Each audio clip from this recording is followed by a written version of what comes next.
فرض نماز نہ چھوڑ۔ اللہ تعالیٰ نے روزے میں گنجائش رکھی ہے، بیمار ہو چھوڑو، مسافر ہو چھوڑو، بعد میں رکھ لو۔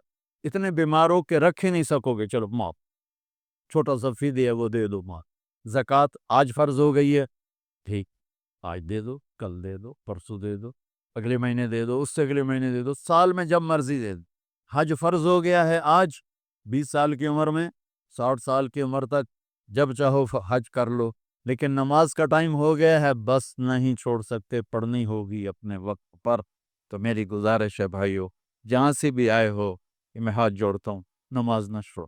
جب تک سجدے میں سر رکھتے رہو گے، اللہ کا کی چھاؤں آپ پہ رہے گی، اللہ کی نظروں میں آپ ہر وقت رہو گے، اور محبت کی نظریں آپ کا طواف کریں گی۔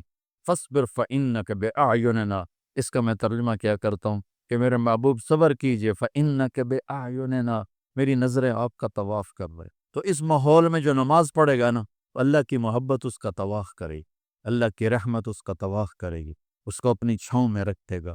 کوئی کبھی قضا ہو جائے، انسان ہو سفر میں ہو جاتا ہے، سستی میں ہو جاتا ہے، نہیں پڑھی گئی، سستی میں، کام میں، اس کی قضا دے۔ سونے سے پہلے 5 نمازوں کی قضا پوری کر کے، اپنا کھاتا مکمل کر کے پھر سو، تو انشاءاللہ اللہ مہربان کریم ہے، معاف کر دے گا۔ اور اپنی نمازوں کو قضا پڑھتے رہو گے اس طرح، تو پھر 5 نمازوں کے اللہ تعالیٰ طاقت بھی دے دے گا، ہمت بھی دے دے گا، توفیق بھی دے دے۔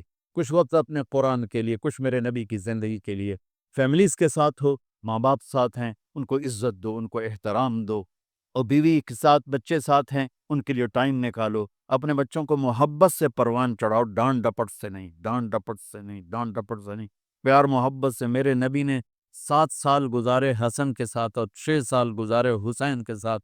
6-7 سال میں نہ کوئی نصیحت کی ہے، اور نہ کوئی ڈانٹ ڈپٹ کی ہے، پیار دیا، محبت دی، توجہ دی، سارا کچھ منتقل ہو گیا، اور وہ جنت کے سردار بنا، جنت کے نوجوان۔ ہم بچوں کو نصیحت کر کر کر کر ان کی تباہی پھیر دے، اور اتنی چھوٹی عمر میں اسکولوں میں ڈال دیتے ہیں، پتہ نہیں یہاں کیا سسٹم ہے۔ میں تو پاکستان کی بتا رہا ہوں، 3 سال کے بچے کا ایڈا بڑا وسطہ ہوتا ہے، اس کے سارے نیورون ہی جل جاتے ہیں، اور وہ روتا ہوا جاتا ہے، روتا ہوا آتا ہے۔ جو ٹائم ماں کی گود کا تھا، وہ ٹائم اسکول کو دے دیا، تو وہ محبتیں ختم ہو جاتی ہیں اولاد کی ماں باپ کے ساتھ۔ اور ایک ماں 2 بچے نہیں سنبھال سکتی، تو ایک ٹیچر 30 بچے کیسے سنبھالی؟ تمہارے یہاں کا تو پتہ نہیں، ہمارے پاکستان میں تنخواہیں بھی بڑی تھوڑی تھوڑی ہیں، تو تھوڑی تنخواہ، 40 بچے، 30 بچے، تو وہ برباد نہیں ہوئے تو اور کیا ہوں۔ ایک ٹیچر بچوں کو سبق سکھا رہی تھی، بچوں پڑھو CUP سپ پر، تو بچوں نے کہا مس CUP کب ہوتا ہے؟ سپ، سام۔ کہا نہیں بچوں، کہو CUP سپ۔ ان کا مس CUP کب ہوتا ہے؟ کب بچوں اتنی تھوڑی تنخواہ میں CUP سپ ہی رہے گا، کب نہیں ہو سکتا ہے۔ تو ہماری سکولنگ تو ایسی بیکار برباد ہے کہ ہمارے کاروباری، ہمارے سکول کاروبار ہیں، کو ہماری نیشن کے لیے وہ کوئی تعلیم نہیں ہے، کاروبار ہے۔ یہاں کا مجھے نہیں پتا، لیکن میں اپنے پاکستان انڈیا کی بات کرتا ہوں۔ انڈیا، پاکستان، بنگلہ دیش ایک سیم کلچر ہے کہ جتنے تعلیمی ادارے صرف کاروبار ہیں، ہماری نسل کو برباد کر رہے ہیں، تباہ کر رہے ہیں۔ میرے نبی کہتا ہے 7 سال تک بچے کو نماز کبھی نہ کہو، 7 سال تک، 7 سال کے بعد کہنا شروع کرو، 10 سال کے بعد سستی ہو، تھوڑا سختی کرو، 15 سال میں جا کے فرض ہوتی ہے۔ اللہ 15 سال بچے کو فری رکھتا، اور ماں باپ کو کہتا پہلے 10 سال بچوں کو دے دو، ساری زندگی بچہ تمہیں دے دے۔ اب بچوں کو وہ ٹائم نہیں دیتے، وہ ہمارے نہیں ہو۔ تو بھائیو، آخری گزارش یہ ہے کہ آپ 3 چلے کے تو سارے بھائی ارادے کر لو، ٹھیک ہے نا؟ اور میں چھوٹا تبلیغی ہوں، میں چھوٹی تشکیل کرتا ہوں، میں نے ہر جگہ بس ایک ہی تشکیل کی ہے کہ اتنا بڑا مجموعہ ہر مہینے 3 دن باقاعدگی سے لگا دے۔ نیت کرتے ہو؟ ہر میں جہاں سے بھی آئے ہو، تبلیغ کا کام ہر جگہ ہو رہا ہے، ہر مہینے 3 دن لگا لیا کرے۔ کبھی ناغہ ہو جائے کوئی بات نہیں، ہر مہینے 3 دن، ٹھیک ہے؟ نیت کرتے ہو؟ اور آخری نیت یہ کرواتا ہوں، اگر کسی سے لڑے ہوئے ہو تو صلح۔ مسلمان کو اچھا نہیں لگتا کسی سے بائیکاٹ ہو، کسی سے قطع تعلق ہو، بس معافی مانگو، معاف کر دو، معافی مانگو۔ جو معافی میں پہل کرتا ہے، اللہ اس کو اونچا کر دیتا ہے۔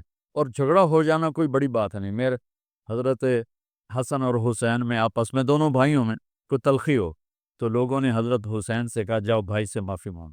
ان کی بات سننا کیا خوبصورت، فرمانے لگے اگر میں جا کے معافی مانگوں گا نا تو میرا درجہ بڑا ہو جائے گا اور میرے بھائی کا درجہ چھوٹا ہو جائے گا۔ وہ مجھے شرم آتی ہے کہ میں چاہتا ہوں جنت میں بھی میرا بھائی مجھ سے آگے ہو، میں پیچھے۔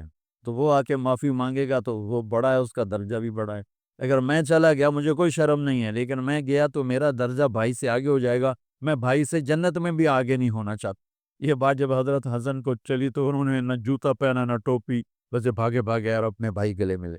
حضرت علی کے ایک دوسرے بیٹے تھے، ان کی ماں حنفیہ کیا، یہ تو حسن بن فاطمہ ہیں، حسین بن فاطمہ، وہ محمد بن حنفیہ تھے، ان کا اور حضرت حسن کا جھگڑا ہو گیا، تو حضرت محمد بن حنفیہ نے حضرت حسن کو خط لکھا کہ میرے بھائی آپ فاطمہ کے بیٹے ہیں، میں حنفیہ کا بیٹا ہوں، تو جیسے میری ماں فاطمہ جیسی نہیں ہو سکتی، میں آپ جیسا نہیں ہو سکتا، آپ میرے بڑے ہیں، آپ آ کے مجھ سے معافی مانگنے تاکہ آپ کا درجہ بڑا رہے، اگر آپ نہ آئے تو پھر میں آ رہا ہوں معافی مانگنے، پھر میرا درجہ بڑا ہو جائے گا اور مجھے شرم آتی ہے کہ میرا درجہ آپ سے بڑا۔ تو اتنے بڑے گھروں میں بھی کھٹ پٹ ہو جاتی ہے، کھٹ پٹ کا کوئی مسئلہ نہیں ایسے بولنے نہیں، ساڑھے پنجاب بیان ہے یہ لکیر لا دی، یہ لکیر